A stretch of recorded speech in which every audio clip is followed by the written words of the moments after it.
Rehoboth ஊழியங்கள் வழங்கும் வார்த்தையின் நேரம்.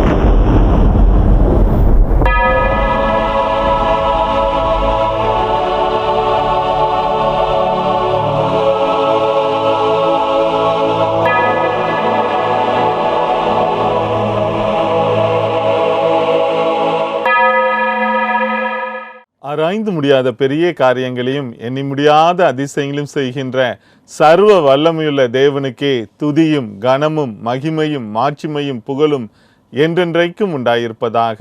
ஆமேன். கர்த்தர் நல்லவர், அவர் கிருபை என்றும் உள்ளது. இந்த நாளிலும் இந்த நேரத்திலும் இந்த வார்த்தை நேரம் நிகழ்ச்சியின் மூலமாக உங்களை சந்திப்பதிலே மிகுந்த மகிழ்ச்சி அடைகின்றேன். கர்த்தர் உங்களை ஆசீர்வதிப்பாராக. இந்த நாளின் வார்த்தை நேரம் நிகழ்ச்சியின் மூலமாக ஆண்டவர் உங்களோடு கூட பேசுகின்ற வார்த்தை, தமது ஜனத்தின் காயத்தை ஆற்றும் தேவன். பிரியமானவர்களே, இந்த நாளிலும் கூட வாசிக்கலாம். ஏசாயா 30:26 கர்த்தர் தமது ஜனத்தின் முறிவை கட்டி அதன் அடிக்காயத்தை குணமாக்கும் நாளிலே என்று கூறப்பட்டுள்ளது. தேவன் தம்முடைய ஜனத்தின் முறிவை கட்டுகின்றார், அவர் அந்த அடிக்காயத்தை குணமாக்குகின்றார். ஒருவேளை இந்த வசனம் நம்மோடு கூட பேசுகின்றது. இந்த நாளிலும் இந்த வார்த்தை நேரம் நிகழ்ச்சியின் மூலமாக ஏதோ ஒரு நெருக்கத்தில் நீங்கள் எந்த நேரத்தில் இருந்து கொண்டு இருக்கலாம், ஒரு சோர்வில் இருந்து கொண்டு இருக்கலாம், யாரும் வெளியில் போய் நம்ம சொல்ல முடியாத ஒரு விதமான பிரச்சனைகளை நாம் ஆட்கொண்டு இருக்கலாம். நம்முடைய மனதிலே நாமே வைத்துக்கொண்டு அதன் நிமித்தம் ஒரு பெரிய கஷ்டத்துக்குள்ளாக இருந்து கொண்டிருக்கின்ற வேளையில ஆண்டவர் உங்களோடு கூட சொல்கின்றார். அவரே நம்முடைய சோர்வுகளை நீக்கி நம்முடைய காயங்களை ஆற்றி அவரே அதை கட்டி அவர் நம்மோடு கூட இருந்து அந்த சோர்விலிருந்து விடுதலை தந்து நம்மை பலப்படுத்துகின்றவராய் இருக்கின்றார். எவ்விதமான பிரச்சனைகள் நம்முடைய வாழ்க்கையில இருந்தாலும் ஆண்டவர் நம்மோடு கூட இருக்கின்றார். அவர் நம்மை வழிநடத்துகின்றார். ஒரு உண்மை சம்பவத்தை வேதத்திலே பார்க்கலாம். லூக்கா 10:30-37 பார்க்கும் பொழுது நல்ல சமாரியனை குறித்து கூறப்பட்டுள்ளது. அங்க பாத்தீங்கன்னா அடிபட்டு கிடக்கிறாரு, அவருடைய உடலெல்லாம் காயங்களோடு இருக்கிறார். அந்த வழியில பாத்தீங்கன்னா முதல்ல பார்த்தா வேதபாரகர் செல்கின்றார். பாத்தீங்கன்னா அவரை ஒன்னும் கண்டுக்கல, அவர் பாட்டுக்கு ஒதுங்கி செல்கின்றார். அடுத்து பாத்தீங்கன்னா அந்த இடத்துல ஒரு லேவியன் செல்கின்றார், அவரும் அவரை ஒதுங்கி செல்கின்றார், கண்டுக்கல. ஆனா பாத்தீங்கன்னா ஒரு நல்ல சமாரியன் என்ன பண்றாருன்னா தன்னுடைய வாகனத்திலிருந்து இறங்கி அவர் அருகிலே வந்து அவருடைய காயங்களுக்கெல்லாம் மருத்துவ தன்னால் முடிந்த என்னென்ன காரியங்களை செய்ய வேண்டுமோ எல்லாவற்றையும் செய்து அவரை தூக்கி தன்னுடைய வாகனத்திலே வைத்து அவர் அழைத்து சென்று ஒரு சத்திரத்திலே வைத்து அந்த சத்திரக்காரன் தான் தங்கியிருந்த இடத்திலே அவரையும் வைத்து அந்த சத்திரக்காரன் இடத்திலே சொல்கின்றார், நான் போயிட்டு திரும்பி வர்றேன், அதிக செலவானால் நான் கொடுத்துறேன், இவர் நல்லா பார்த்துக்கன்னு சொல்லி. இந்த காரியமானது லூக்கா 10:30-37 கூறப்பட்டுள்ளது. அந்த தேவன் நம்மோடு கூட இருக்கின்றார். இப்படி பார்த்தீங்கன்னா இந்த சத்திரக்காரன் இடத்துல அவர் சொல்லிட்டு போறார். அந்த அளவுக்கு அவருக்குள்ளாக ஒரு மனதுருக்கம். இதை எதை குறிக்கிறது என்றால் ஆண்டவரை குறிக்கின்றது, இயேசு கிறிஸ்துவை குறிக்கின்றது. நாமும் கூட ஒருவேளை ஏதோ ஒரு காயத்துல இருந்து கொண்டு இருக்கலாம், உள்ளத்துல ஒரு பெரிய காயம் இருக்கலாம், உலகத்தாரால அதை நீக்க முடியாது, நாம் திகைத்து போய் தவித்து போய் கொண்டிருக்கலாம். அந்த நேரத்திலும் கூட ஆண்டவர் ஒருவரே நம்முடைய காயங்களை ஆற்றி கட்டி நம்மை பலப்படுத்துகின்ற தேவனாய் இருக்கின்றார், நம்மை தேற்றுகின்றவராய் இருக்கிறார். தமது ஜனத்தின் காயத்தை ஆற்றும் தேவன் 3 விதங்களில் தம் ஜனத்தின் காயத்தை ஆற்றுகின்றார். முதலாவது பார்க்கலாம், தள்ளுண்டவர்களின் காயத்தை ஆற்றும் தேவனாய் இருக்கின்றார். இந்த உலகத்துல பாத்தீங்கன்னா செல்வம் இருக்கிறப்ப எல்லாரும் நம்ம இடத்துல சுற்றி இருப்பாங்க. ஆனா அது நம்மை விட்டு விலகி செல்லும் பொழுது எல்லாரும் நம்மை விட்டு விலகி சென்று விடுவார்கள். ஒருவேளை நல்ல உயர்ந்த பதவியில இருக்கலாம், இப்ப பாத்தீங்கன்னா எல்லாரும் நம்ம இடத்துல இருப்பாங்க, அன்பை பாராட்டுவாங்க. ஆனாலும் கூட நாட்கள் வரும், அந்த இடத்தை விட்டு நாம் கடந்து செல்லும் பொழுது அந்த பதவியில் இல்லாத நாட்களில் பார்த்தீர்கள் என்றால் மனிதர்களுடைய தயவு குறைந்து கொண்டு இருக்கும். இப்படிப்பட்ட உலகத்துல தான் நாம் வாழ்ந்து கொண்டிருக்கின்றோம். ஆண்டவர் அந்த உலகத்துல நம்ம ஞானமா இருக்கும்படி விரும்புகின்றார். அதே நேரத்துல சில நேரத்துல நாம் தள்ளுண்டவர்களா இருக்கலாம். ஒருவேளை வேலை ஸ்தலங்களில் ஏதோ ஒரு பிரச்சனை நிமித்தம் நம்ம ஒதுக்கி வைச்சிருக்கலாம். அதிகாரிகளுக்கும் நமக்கும் ஒரு பெரிய போராட்டத்தோடு நீங்க இருந்து கொண்டு இருக்கலாம். இந்த நேரத்திலும் கூட ஆண்டவர் அப்படிப்பட்ட உங்களுக்கு ஆண்டவர் அருமையான வாக்குத்தத்தத்தை தருகின்றார். எரேமியா 30:17 கூறுகின்றார், அவர்கள் உன்னை விசாரிப்பற்ற சியோன் என்று சொல்லி உனக்கு தள்ளுண்டவள் என்று பெயரிட்டபடியால் நான் உனக்கு ஆரோக்கியம் வர பண்ணி உன் காயங்களை ஆற்றுவேன் என்று கர்த்தர் சொல்கின்றார். உலகம் ஒருவேளை நம்மளை தள்ளி வைத்திருக்கலாம், ஆனாலும் கூட கர்த்தர் நம்மோடு கூட இருக்கின்றார். அவர் நம்முடைய காயங்களை ஆற்றுகின்றார். அவர் நம்முடைய காயங்களை ஆற்றி தேற்றி நம்மை பலப்படுத்துகின்றார். இப்படிப்பட்ட தள்ளப்பட்ட சூழ்நிலையில இந்த நாளில ஒருவேளை நீங்க கல்லூரியிலேயோ பள்ளியிலேயோ படுத்து கொண்டிருக்கலாம். மார்க் கம்மி நிமித்தம் ஒருவேளை ஸ்டூடெண்ட்ஸ் பார்த்தீங்கன்னா உங்களை ஒரு அண்டர் எஸ்டிமேட் பண்ணி வைத்திருக்கலாம். இப்படிப்பட்ட சூழ்நிலையிலும் கூட தேவன் மாத்திரம் நம்மோடு கூட இருக்கின்றார். அவர் நம்மை பலப்படுத்தி நமக்கு சகாயம் செய்கின்றவராய் இருக்கின்றார். எல்லா சூழ்நிலைகளிலும் அவர் நம்மோடு கூட இருக்கின்றார். ஒருவேளை நம்ம விசாரிப்பார் இல்லாம இருக்கலாம். உலகத்துல உள்ள எல்லா நிலைகளிலும் பார்க்கும் பொழுது நாம் கஷ்டப்படுகின்ற சூழ்நிலையில நம்ம இடத்துல விசாரிக்கிறதற்கு ஆட்கள் இல்லாம இருக்கலாம். ஒதுக்கப்பட்ட நிலைமையில இருக்கலாம். நம்முடைய சமுதாயத்துல தள்ளப்பட்ட சூழ்நிலைகளில் உள்ளவர்களாக இருக்கலாம். இப்படிப்பட்ட சூழ்நிலைகளில தேவன் நம்மோடு கூட இருக்கின்றார். தள்ளப்பட்ட நமக்கு தேவன் ஆறுதல் தருகின்றவராய் இருக்கின்றார். அதோடு கூட அவர் நம்முடைய காயங்களை ஆற்றி தேற்றுகின்றவராய் இருக்கின்றார். எரேமியா 30ஆம் அதிகாரம் 18-19 வசனம் சொல்கின்றது, கர்த்தர் சொல்லுகிறது என்னவென்றால், இதோ நான் யாக்கோபுடைய கூடாரங்களின் சிறையிருப்பை திருப்பி அவன் வாசஸ்தலங்களுக்கு இரக்கம் செய்வேன். நகரம் தன் மண்மீட்டின் மேல் கட்டப்பட்டு அரண்மனை முன்போல் நிலைப்படும். அவைகளிலிருந்து ஸ்தோத்திரம் ஆடல்பாலின் சத்தமும் புறப்படும். அவர்களை வர்த்திக்க பண்ணுவேன். அவர்கள் குறுகி போவதில்லை. அவர்களை மகிமைப்படுத்துவேன். அவர்கள் சிறுமைப்படுவதில்லை என்று கூறப்பட்டுள்ளது. பிரியமானவர்களே, நாம் ஒருவேளை சோர்ந்து போய் இருக்கிற நேரத்தில் தள்ளப்பட்ட நிலைமையில இருக்கும் பொழுது தேவன் நம்முடைய சிறையிருப்பை திருப்புகின்றார். ஒருவேளை ஏதோ ஒரு அடிமைத்தனம் நம்முடைய வாழ்க்கையில இருக்கலாம். ஏதோ ஒரு பாவம், ஆண்டவருக்கு பிரியமில்லாத பாவம். இந்த நாளிலும் கூட இந்த வார்த்தை நேரம் நிகழ்ச்சியின் மூலமாக ஆண்டவர் உங்களோடு கூட பேசுகின்றார். ஏதோ ஒரு பாவத்தின் நிமித்தம் உங்கள் வாழ்க்கையிலே ஒரு தள்ளப்பட்ட நிலைமையில நீங்க இருந்து கொண்டிருக்கலாம். இந்த நாளிலும் கூட அப்படிப்பட்டவர்களுக்கு இந்த அருமையான வசனத்தின் மூலமாக ஆண்டவர் பேசுகின்றார். உங்கள் சிறையிருப்பை திருப்புவேன் என்று. பாத்தீங்கன்னா ஒரு சிறைப்பட்டு கை கால்லாம் கட்டப்பட்ட நிலைமையில இருக்கும் பொழுது ஒரு மூமெண்ட்ஸ் நம்மளால செய்ய முடியாது. அதே நேரத்துல அந்த கை கால்லாம் கட்டப்பட்ட நிலைமையில நம்ம விடுபட்டு வரும் பொழுது பாத்தீங்கன்னா நமக்கு ஒரு ஃப்ரீயா இருப்போம். அதுபோலதான் ஏதோ ஒரு சிறைப்பட்ட நிலைமையில நீங்க இருந்து கொண்டு இருக்கலாம். அந்த நேரத்திலும் கூட ஆண்டவர் உங்கள் சிறையிருப்பை மாற்ற விரும்புகிறார். அவர் உங்களுக்கு இரக்கம் செய்கின்றவராய் இருக்கின்றார். எந்த நேரமும் 24/7 அவர் எப்பயுமே உங்களோடு கூட இருக்கின்றார். உங்களுக்கு உதவி செய்ய அவர் ஆயத்தமா இருக்கின்றார். ஒரே ஒரு காரியம், அவரை மாத்திரம் நம்முடைய கண்கள் நோக்கி பார்க்கும் பொழுது நிச்சயமாகவே அவர் நம்மை பலப்படுத்துகின்றார்.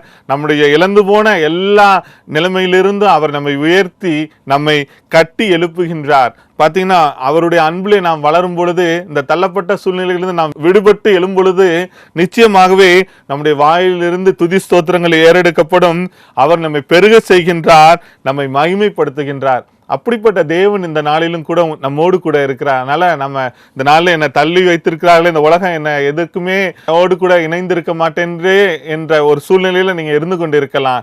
ஆண்டவர் உங்களோடு கூட தெளிவாக பேசுகின்றார், உங்களோடு கூட இருக்கின்றார். இந்த தள்ளப்பட்ட நிலைமையிலிருந்து ஆண்டவர் உங்களை பலப்படுத்தி சீர்படுத்தி ஸ்திரப்படுத்தி உங்களை இந்த நாளிலும் கூட உங்களை உயர்த்தி ஆண்டவருக்கு மகிமையுள்ள சாட்சியாக நிறுத்த விரும்புகின்றார். முதலாவது பார்த்தோம், தமது ஜனத்தின் காயத்தை ஆற்றும் தேவன் தள்ளுண்டவர்களின் காயத்தை ஆற்றும் தேவனாய் இருக்கின்றார் என்று பார்த்தோம். இரண்டாவதாக நாம் பார்க்க இருப்பது, இருதயம் நொறுங்குண்டவர்களின் காயங்களை கட்டும் தேவனாய் இருக்கின்றார். புரோக்கன் ஹார்ட்டட்னு சொல்லுவாங்க. பாத்தீங்கன்னா உலகத்திலேயே எந்த ஒருவருக்கும் இந்த மாதிரி சூழ்நிலை மட்டும் வரக்கூடாதுன்னு சொல்லுவாங்க. அது எதுனா, இந்த இருதயம் நொறுங்குண்டு போயிருச்சுன்னா நம்மால அந்த ஆத்மா சரீரம் 3 இருக்கு நமக்கு. அதுல அந்த ஆத்மா சோர்ந்து போயிருச்சுன்னா எந்த வேலையுமே நம்ம ஒரு முழு ஈடுபாடோடு செய்ய முடியாது.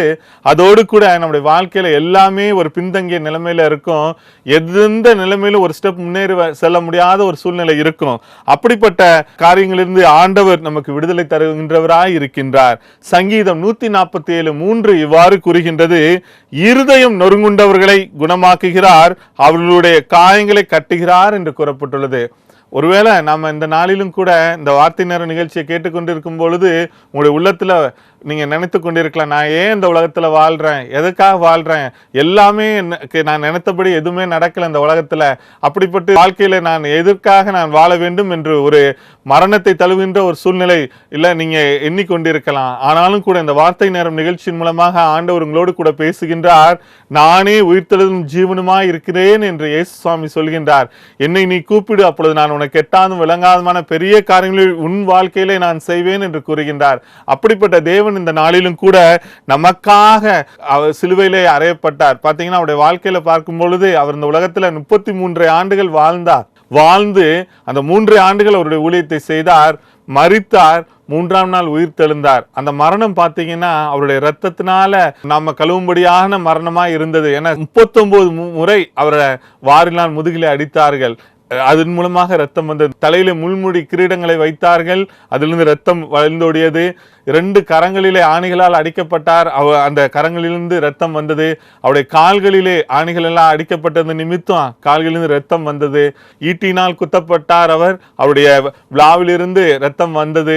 அனைத்துமே நம்முடைய மீட்டெடுக்கத்தான், ஒருவேளை அந்த சோர்ந்து போன அந்த இருதயத்தை மீட்டெடுக்க தான் ஆண்டவர் இவ்வாறு பாடுகளை சுமந்தார். அப்படிப்பட்ட தேவன் நம்மோடு கூட இருக்கிறார், நமக்காக யாவும் செய்து முடிக்கின்றவராய் இருக்கிறார். அதனால நீங்க சோர்ந்து போக வேண்டியதில்லை. பலனடைந்து ஒரு ஸ்டெப் நம்முடைய வாழ்க்கையில நாம் எடுத்து ஆண்டவரை நோக்கி நம்முடைய காரியங்களை வைத்து நாம் கடந்து செல்லும் பொழுது நிச்சயமாகவே நம்முடைய வாழ்க்கையில எப்படிப்பட்ட இருதயம் நொறுங்குண்ட காரியம், ஒருவேளை கணவனை இழந்து நீங்கள் இருக்கலாம், மனைவியை இழந்து இருக்கலாம், குடும்பத்துல பிள்ளைகளை இழந்து இருக்கலாம், எதிர்பாராத ஒரு நிகழ்வு, நல்லா போயிட்டு இருந்த வாழ்க்கையில திடீர்னு நான் நினைக்க முடியாத ஒரு சூழ்நிலை ஏற்பட்டு குடும்பத்துல சமாதானம் இல்லாத சூழ்நிலை இருந்து கொண்டிருக்கின்றதே என்று நீங்கள் கவலைப்பட்டு கொண்டிருக்கலாம். உங்களுடைய பிள்ளைகளை குறித்து கவலைப்பட்டு கொண்டிருக்கலாம். அவருடைய எதிர்காலம் கேள்விக்குறியா இருக்கிறதே, நான் எதிர்பார்த்தபடி அவர்கள் இல்லையே என்று நீங்கள் வருந்தி கொண்டிருக்கலாம். இந்த நாளிலும் கூட அப்படிப்பட்ட நெருக்கமான சூழ்நிலைகளிலிருந்து, இருதயம் நொறுங்குண்ட சூழ்நிலைகளிலிருந்து ஆண்டவர் உங்களை உயர்த்துகின்றார், உங்களை பலப்படுத்துகின்றார். ஒரே ஒரு காரியம், அவரை நாம் பற்றி கொண்டு வாழ வேண்டும். எரேமியா 20ஆம் அதிகாரம் 11ஆம் வசனம் சொல்கின்றது, கர்த்தரோ பயங்கரமான பராக்கிரமசாலியா என்னோடு இருக்கிறார் என்று கூறப்பட்டுள்ளது. இந்த உலகத்துல பாத்தீங்கன்னா நமக்கு மேலான ஒருத்தர் நமக்கு உதவி செய்கிறார் என்றால் அவரை நம்ம பெருசா நினைச்சிருப்போம். ஆனா அந்த உதவி அவர் ஒரு லெவல் வரைக்கும் தான் செய்ய முடியும். ஆனா கர்த்தர், இந்த உலகத்தை படைத்தவர், அவர் நமக்கு பராக்கிரமசாலியா நம்மோடு கூட இருக்கும் பொழுது எல்லாவற்றையும் படைத்தவர், அவர் சொல்லாகும், அவர் கட்டளையிட நிற்கும் என்று சொல்லப்பட்டுள்ளது.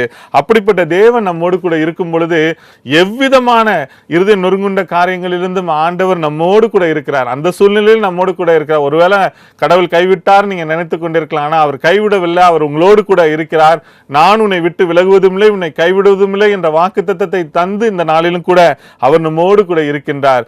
அப்படிப்பட்ட சூழ்நிலை இருக்கும் பொழுது நாம் எதற்கும் கவலைப்பட வேண்டியதில்லை. பெங்களூர்ல ஒரு உண்மை சம்பவத்தை ஒரு ஊழியர் அருமையாய் சொன்னார். அது எல்லாருடைய உள்ளத்தையும் தொட்டது. அந்த காரியத்தை இந்த நாளிலும் கூட உங்களோடு கூட பதிவு செய்ய ஆசைப்படுகின்றேன். பார்த்தீங்கன்னா நல்ல ஒரு சாதாரண குடும்பத்திலிருந்து கணவன் மனைவியாக 2 பேர் திருமணமாகி பெங்களூர்ல போய் செட்டில் ஆறாங்க. ஒரு உயர்ந்த பதவியில் ஐடி கம்பெனில 2 பேர் இருக்காங்க. அவங்களுக்கு ஒரு அழகான பிள்ளை பிறந்துச்சான். பிறந்து 2 வயசு இருக்கும். 2-2.5 வயசுல ஸ்கூல்ல சேர்க்கிற காலத்துல அவங்க பிளான் பண்ணிட்டாங்க. ஐடி கம்பெனில வேலை செஞ்சிருக்காங்க. அது நிமித்தம் காலையில நான் கொண்டு போய் விடுறேன், சாயந்தரம் நீ கொண்டு போய் விடுன்னு சொல்லி இப்படி தினமும் கொண்டு விடுவாங்களாம். ஒரு நாள் மாலையில் அந்த தாயார் செல்கின்ற பொழுது பார்த்தா அந்த குழந்தை அந்த இடத்துல ஸ்கூல்ல இல்லை. அப்படின்னோடனே அவங்களுக்கு பெரிய ஷாக் ஆகி உள்ளார போய் கேட்குறாங்க. இல்லை உங்க குழந்தை வெளியில வந்துருச்சுன்னு சொல்றாங்க. பார்த்தா அந்த குழந்தை மிஸ் ஆயிருச்சு. உங்களை தேடி பார்த்து பயங்கரமான டிப்ரெஷன்ல போயிட்டாங்க 2 பேரும், குழந்தை எழுந்துட்டோன்னு சொல்லி. நாட்கள் கடந்தது, 2 ஆண்டுகள் ஆனது. இறுதியில் பார்த்தீங்கன்னா அவங்க நண்பர் ஒருத்தர் ஒரு சிக்னல்ல அந்த புள்ள பிச்சை எடுத்துக்கிட்டு இருக்கிறத பார்த்துருக்காரு. பார்த்தா அந்த உருவம் பார்த்தீங்கன்னா 2 வயசா 2.5 வயசா இருந்த புள்ள இப்போ 4 வயசுக்கிட்ட வந்துருச்சான். அந்த முகம் அப்படியே அவங்க தாயோட முகம் போல இருந்தோன்னே உடனே ஃபோன் பண்ணி சொல்லியிருக்காரு. இவங்க ஓடி போய் போலீஸார் துணையோடு போய் அங்கே நின்றுருக்காங்க. பார்த்தா அந்த பிள்ளைய போய் கூப்பிட்டா அது வரலையா. கேட்டால் எங்கள் அப்பா என்னை 5 மணிக்கு தான் கூப்பிடுவாரு அப்படின்னு சொல்லி. அப்போ இவங்க கொஞ்சம் ஒளிந்திருந்து என்ன நடந்துச்சுன்னு பார்ப்போன்னு என்று ஒளிந்திருக்கும் பொழுது பார்த்தா ஒருத்தர் இந்த பிள்ளை பிடிக்கிற ஆள் அந்த பிள்ளைய தூக்கிட்டு போயிருந்துருக்காரு. கரெக்டாக 5 மணிக்கு அவர் அந்த பிள்ளைகிட்ட இருந்த காசெல்லாம் எடுத்துக்கொண்டு அந்த பிள்ளை பார்த்தீங்கன்னா அவருடைய மார்பில் சாஞ்சு போயிட்டு இருந்துச்சான். இவர் தான் எங்கள் அப்பான்னு சொல்லி. என்ன நடந்தது என்று பார்க்கும் பொழுது கரெக்டாக அந்த ஸ்கூலில் அழைக்கிற டைமில் அந்த அம்மாவோட கார் பார்க் பண்ணுற இடத்துல இடிச்சிட்டாங்களாம். அதை பேசிகிட்டு இருக்க நேரத்தில் இந்த பிள்ளையை தூக்கிட்டு போயிட்டாங்க 2 ஆண்டுகளுக்கு முன்பாக. ஆனால் பார்த்தீங்கன்னா ஆண்டவர் அந்த டிப்ரெஷனில் இருந்த அவர்களையும் கூட ஆண்டவரை நோக்கி அவர்கள் சார்ந்திருந்தாங்க. அது நிமித்தம் பார்த்தீங்கன்னா 2.5 ஆண்டுகளுக்கு பிறகு அந்த பிள்ளை அவங்களுக்கு கிடைச்சிச்சு. ஆனால் ஒரே ஒரு காரியம் என்னன்னா அந்த பிள்ளையோட கண்கள் எடுக்கப்பட்டு வந்துச்சான். ஆசிட் ஊற்றி அழுத்திட்டாங்களா. அது நிமித்தம் அந்த பிள்ளைக்கு பார்வை இல்லையா. இப்படிப்பட்ட சூழ்நிலையும் கூட ஆண்டவர் அந்த பிள்ளையை அன்பாய் இரக்கமாய் இருந்து தாய் தகப்பனோடு சேர்த்தார். இப்படிப்பட்ட நொறுங்குண்ட சூழ்நிலைகளிலிருந்து, இருதயம் நொறுங்குண்ட சூழ்நிலைகளில் இருந்த அந்த தாய் தகப்பனுக்கு உதவி செய்த தேவன் இந்த நாளிலும் கூட உங்களுக்கும் உதவி செய்வார். உங்களுடைய சூழ்நிலைகள் எதுவாக இருக்கிறது என்பதை உங்களுக்கு தான் தெரியும். அதிலிருந்து தேவன் உங்களுக்கு விடுதலை தருகின்றவராய் இருக்கின்றார். சங்கீதம் 34:18 இவ்வாறு கூறுகின்றது, நொறுங்குண்ட இருதயம் உள்ளவருக்கு கர்த்தர் சமீபமாய் இருந்து நறுங்குண்ட ஆவியுள்ளவர்களை இரட்சிக்கிறார். இருதயம் நொறுங்குண்டவர்களுக்கு கர்த்தர் சமீபமா இருக்கிறார். நமக்கு தெரியல, நாம தனிமையா இருக்கிறோம்னு நினைச்சிட்டு இருக்கோம். ஆனா நம்மோடு கூட ஆண்டவர் இருக்கிறார். அவருடைய தேவதூதர்கள் பிரசனம் பாதுகாப்பும் என்னால இருக்கிறது. அதை மனசுல வச்சு நாம் இருந்தா, எப்பேற்பட்ட இருதயம் நொறுங்குண்ட காரியங்கள் நம்முடைய வாழ்க்கையில இருந்தாலும் எல்லாவற்றையும் ஆண்டவருடைய பிரசனத்தினால நாம் நிறைந்து, அவருடைய ஆவியின் அபிஷேகத்தினால் நிறைந்து இருக்கும் பொழுது நிச்சயமாகவே அவர் நம்மை பலப்படுத்துகின்றவராய் இருக்கின்றார். யாக்கோபு 5ஆம் அதிகாரம் 13ஆம் வசனம் சொல்கின்றது, உங்களில் ஒருவன் துன்பப்பட்டால் ஜெபம் பண்ண கடவன் என்று. ஒருவேளை இந்த நாளிலும் கூட இருதயம் நொறுங்குண்ட சூழ்நிலைகள்ல இருக்கலாம். என் லைஃபே டோட்டலா போயிருச்சு, அவ்வளவுதான் நீங்க நினைத்து கொண்டிருக்கின்ற நேரத்துல ஆண்டவர் உங்களுக்கு ஆலோசனையா சொல்லுகின்றார், என்னை நோக்கி கூப்பிடு, அப்பொழுது நான் உனக்கு பதில் தருவேன், அதோடு கூட வைராக்கியமா பதில் தருவேன் ஏசாமி சொல்றாங்க. அதனால நீங்க ஆண்டவரை நோக்கி கூப்பிடுங்க. அந்த துன்பப்பட்ட நேரங்களில நீங்க ஜெபம் பண்ணுங்க. அவர் உங்களுக்கு உங்கள் சூழ்நிலைகளிலிருந்து விடுதலை தருவார். எப்படி ஜெபம் பண்ணணும்னா, ஆண்டவருடைய வாக்குத்தத்த வசனங்களை வேதத்துல தந்திருக்கிறாரு. அந்த வாக்குத்தத்த வசனங்களை நாம் சொல்லி, இந்த வாக்குத்தத்தத்தை தந்த தேவரீர், நீர் எங்களுக்கு அந்த வாக்குத்தத்தத்தின் மூலமாக எங்கள் ஜெபத்தை கேட்டு பதில் தாரும் என்று சொல்லும் பொழுது நிச்சயமாகவே ஆண்டவர் அப்படியே நம்முடைய வாழ்க்கையில செய்வார். நாம் சாட்சியாய் இருப்போம். லூக்கா 4ஆம் அதிகாரம் 16ஆம் வசனத்துல ஒரு உண்மை சம்பவம் கூறப்பட்டுள்ளது. ஏசாமி பாத்தீங்கன்னா தாம் வளர்ந்த ஊராகிய நாசரேத்துக்கு வழக்கம் போல அந்த ஓய்வு நாள்ல வருகிறார். அங்க ஜெப ஆலயத்துல அவர் நின்று அந்த இடத்துல வேதாகம் இருக்கு, அதை அவர்கிட்ட கொடுக்குறாங்க. அதை எடுத்து அவர் முத்தம் செய்து விரித்து அது படிக்கின்றார். அவருக்கு ஏசாயா ஆகமம் வருகின்றது. அதிலிருந்து அவர் லூக்கா 4ஆம் அதிகாரம் 18ஆம் வசனத்துல பார்க்கும் பொழுது அந்த வசனம் குறிக்கப்பட்டுள்ளது, கர்த்தருடைய ஆவியானவர் என் மேல் இருக்கிறார், தரித்திரருக்கு சுவிசேஷத்தை பிரசங்கிக்கும்படி என்னை அபிஷேகம் பண்ணினார், இருதயம் நறுங்குண்டவர்களை குணமாக்கவும், சிறைப்பட்டவருக்கு விடுதலையும், குருடருக்கு பார்வையும் பிரசித்தப்படுத்தவும், நொறுங்குண்டவர்களை விடுதலையாக்கவும். லூக்கா 4:19ஆம் வசனம் சொல்கின்றது, கர்த்தருடைய அனுக்கிரக வருஷத்தை பிரசித்தப்படுத்தவும் என்னை அனுப்பினார் என்று எழுதியிருக்கிற இடத்தை அவர் கண்டே என்று கூறப்பட்டுள்ளது. பாத்தீங்கன்னா ஆவியானவர் நம்மோடு கூட இருக்கின்றார். ஏசாயா படிக்கும் பொழுது இந்த வசனங்கள் வருகின்றது. லூக்கா 4:18 ஆவியானவர் என் மேல் இருக்கிறார். பரிசுத்த ஆவியானவர் ஏசாமி மேல இருந்த தேவன் நம்மோடும் கூட இருக்கிறார். ஏசாமி சொல்றார், தரித்திரருக்கு சுவிசேஷத்தை பிரசங்கிக்கும்படி என்னை அபிஷேகம் பண்ணினார், இருதயம் நறுங்குண்டவர்களை குணமாக்கவும், சிறைப்பட்டவர்களை விடுதலை தரவும், குருடருக்கு பார்வை பிரசித்தப்படுத்தவும், நொறுங்குண்டவர்களை விடுதலையாக்கவும் அவர் என்னை அனுப்பினார் என்று கூறப்பட்டுள்ளது. அப்படிப்பட்ட தேவன் நம்மோடு கூட இருக்கிறார்.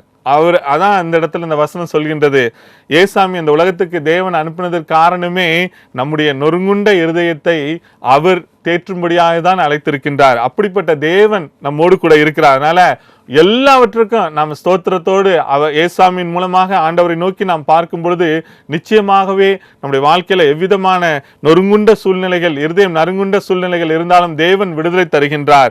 ஒருவேளை சோர்ந்து போயிருக்கலாம், உள்ளத்துல டிப்ரெஷன்ல இருந்துட்டு இருக்கலாம், இந்த நேரத்துல கூட அந்த இருதய நொறுங்குண்ட சூழ்நிலைகளிலிருந்து ஆண்டவருடைய வாக்குத்தத்த வசனம் சொல்கின்றது. ஏசாயா 61ஆம் அதிகாரம் 3ஆம் வசனத்துல, சியோனிலே துயரப்பட்டவர்களை சீர்படுத்தவும், அவர்களுக்கு சாம்பலுக்கு பதிலாக சிங்காரத்தையும், துயரத்துக்கு பதிலாக ஆனந்த தைலத்தையும், ஒடுங்கின ஆவிக்கு பதிலாக துதியின் உடையையும் கொடுக்கவும் அவர் என்னை அனுப்பினார் என்று கூறப்பட்டுள்ளது. நம்முடைய துயரமான சூழ்நிலைகளிலே அதை சீர்படுத்தவும், நமக்கு சாம்பலான சூழ்நிலை பார்த்தீங்கன்னா அப்படியே வெளியில நம்ம வர முடியாத ஒரு சூழ்நிலைகள் நம்முடைய வாழ்க்கையில இருக்கலாம். துயரத்தினால நம்ம தவித்து கொண்டிருக்கலாம். அந்த துயரத்திலிருந்து நமக்கு ஆனந்த தைலத்தை அவர் தருகின்றார். ஒடுங்கின ஆவி, டிப்ரெஷன்ல உள்ள ஆவிக்கு பதிலாக துதியின் உடைய உற்சாகமான ஆவியை தருகின்றார். அந்த கொடுக்கின்ற தேவன் ஏசாமி நம்மோடு கூட இருக்கின்றார். அவரை நாம் நம்முடைய வாழ்க்கையிலே நாம் பெற்றுக்கொண்டு அவரை அழைத்து நம்முடைய சூழ்நிலைகளை அழைக்கும் பொழுது அவர் நிச்சயமாகவே நமக்கு விடுதலை தருகின்றவராய் இருக்கின்றார். இரண்டாவதாக பார்த்தோம், இருதயம் நொறுங்குண்டவர்களின் காயங்களை கட்டும் தேவனாய் இருக்கிறார் என்று. மூன்றாவதாக நாம் பார்க்கலாம், சரீர காயத்தை கட்டும் தேவனாய் இருக்கின்றார் என்று. எசேக்கியேல் 34ஆம் அதிகாரம் 15-16 வசனம் சொல்கின்றது, என் ஆடுகளை நான் மேய்த்து அவைகளை நான் மடக்குவேன் என்று கர்த்தராகிய ஆண்டவர் சொல்கிறார். நான் காணாமற் போனதை தேடி துரத்துண்டதை திரும்பி கொண்டு வந்து எலும்பு முறிந்ததை காயங்கட்டி நசல் கொண்டதை திடப்படுத்துவேன் என்று கூறப்பட்டுள்ளது. பாத்தீங்கன்னா ஒரு மேய்ப்பர் எப்படி தன்னோட நூத்துக்கணக்கான ஆடுகள் இருந்தாலும் எல்லாவற்றின் மேலும் அவர் பிரியமா இருப்பாரு. அதுல ஒருவேளை ஒரு ஆடுல ஒரு காயம் இருந்துச்சுன்னா அவரே அதை தூக்கி அதற்கு வேண்டிய காயங்களை ஆற்றுகின்றார், அதனை சுகப்படுத்த விரும்புகின்றார். அப்படிப்பட்ட மேய்ப்பராக ஏசாமி நம்மோடு கூட இருக்கின்றார்.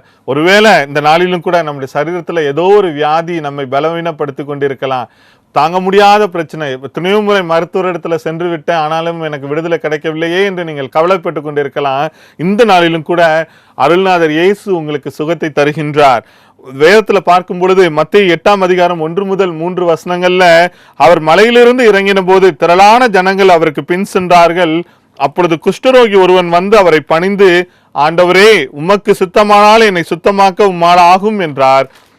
இயேசு தமது கையை நீட்டி அவனை தொட்டு, எனக்கு சித்தம் உண்டு, சுத்தமாக என்றார். உடனே குஷ்டரோகம் நீங்கி அவன் சுத்தமானான் என்று கூறப்பட்டுள்ளது. பிரியமானவர்களே, ஏசாமி இடத்துல போய் கேட்கிறாப்ல, பணிந்து முழங்கால் படிட்டு கேட்கிறார் அந்த குஷ்டரோகி, ஆண்டவரே, உமக்கு சித்தமானால் என்னை சுத்தமாகும் என்று. ஆண்டவர் சொல்கின்றார், எனக்கு சித்தம் உண்டு, நீ சுத்தமாக என்று அவருடைய கரத்தை வைக்கின்றார். இந்த நாளிலும் கூட கடுமையான வியாதியிலே பாதிக்கப்பட்டிருக்கலாம். இப்பொழுது நீங்க அவருடைய பாதத்திலே உண்மையாக உங்களுடைய பாவங்களை அறிக்கை செய்து, ஆண்டவரே, எனக்கு இந்த வியாதியிலிருந்து விடுதலை தாரும் என்று நாம் முழு மனதுடன் கேட்கும் பொழுது நிச்சயமாகவே ஆண்டவருடைய தழும்புள்ள கரம் நம்மை தொட்டு நமக்கு சுகத்தை தருகின்றது. சங்கீதம் 107ஆம் அதிகாரம் 18, 19, 20 வசனங்கள் இவ்வாறு கூறுகின்றது, அவர்கள் மரண வாசல்கள் பரியந்தம் சமீபிக்கிறார்கள், தங்கள் ஆபத்திலே கர்த்தரை நோக்கி கூப்பிடுகிறார்கள், அவர்கள் இக்கட்டுகளுக்கு அவர்களை நீங்களாக்கி ரட்சிக்கின்றார், அவர் தமது வசனத்தை அனுப்பி அவர்களை குணமாக்கி அவர்களை அழிவுக்கு தப்புவிக்கிறார் என்று கூறப்பட்டுள்ளது. ஒருவேளை மரணத்தை தழுவுகின்ற சூழ்நிலையில மருத்துவமனையிலோ வீட்டிலேயே நீங்க இருந்து கொண்டிருக்கலாம், எந்த வயதினாலும் இருக்கலாம், ஆனாலும் கூட ஆண்டவர் உங்களை வாழச் செய்கின்றார். அவரை நோக்கி அந்த ஆபத்தான இந்த நெருக்கமான சூழ்நிலையை நீங்கள் கூப்பிடும் பொழுது உங்களுடைய இக்கட்டுகளுக்கு அவர் நீங்களாக்கி அவர் உங்களை ரட்சிக்கின்றார். அவருடைய பிள்ளைகளாய் மாற்றி உங்களுக்கு அவர் தமது வசனத்தை அனுப்பி உங்களை குணமாக்குகின்றார். அந்த வசனம் தான் உங்களுக்கு விடுதலை தருகின்றது. அந்த வசனத்துல ஜீவன் இருக்கின்றது. அந்த வசனத்தின் மூலமாக அந்த ஜீவன் உள்ள வார்த்தைகள் உங்களுடைய உள்ளத்திலே கடந்து செல்லும் பொழுது, உங்களுடைய சரீரத்திலே கடந்து வரும் பொழுது நிச்சயமாகவே எப்பேற்பட்ட வியாதிகளாக இருந்தாலும் தேவன் உங்களுக்கு சுகத்தை தருகின்றவராய் இருக்கின்றார். ஒரு உண்மை சம்பவத்தை சொல்ல ஆசைப்படுகின்றேன்.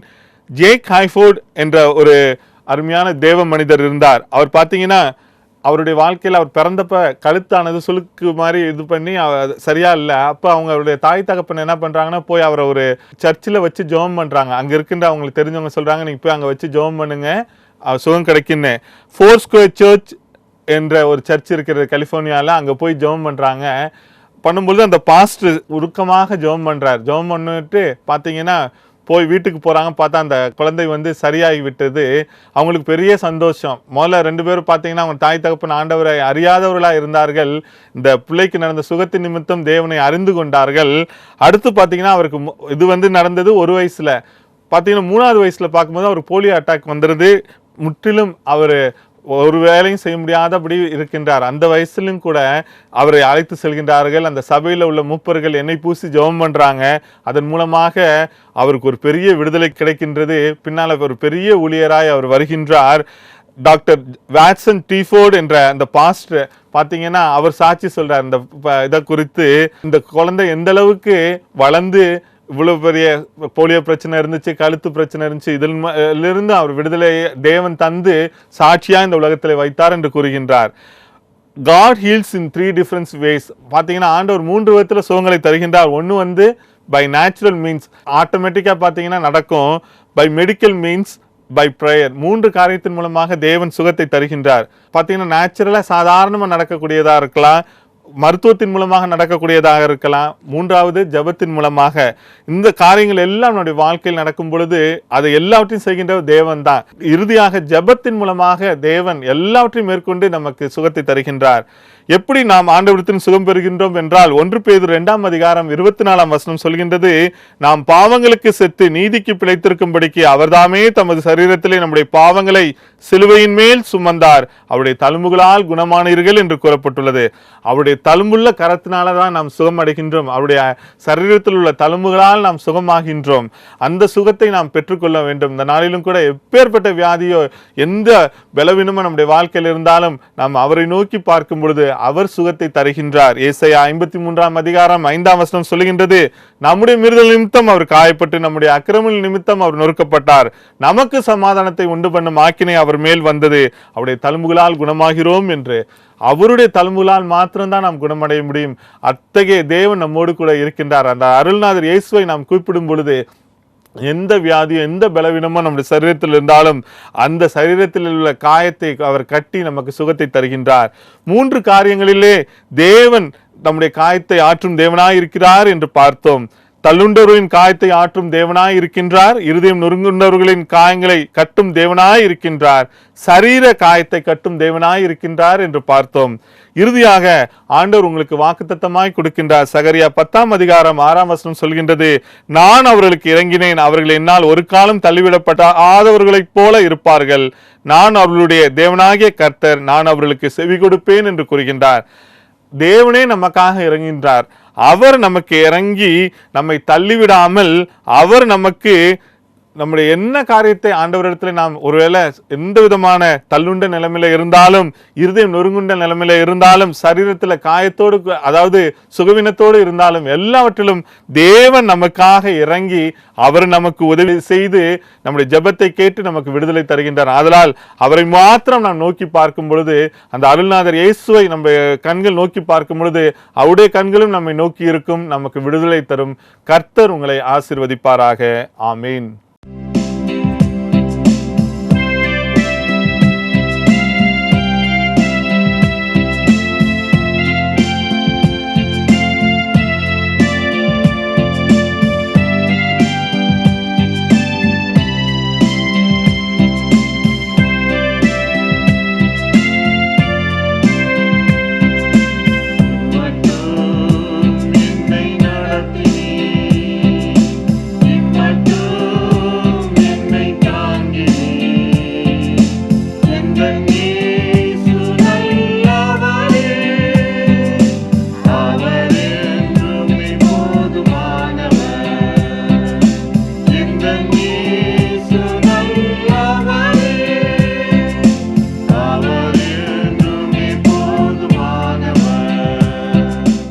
ஜெபம் செய்வோம்.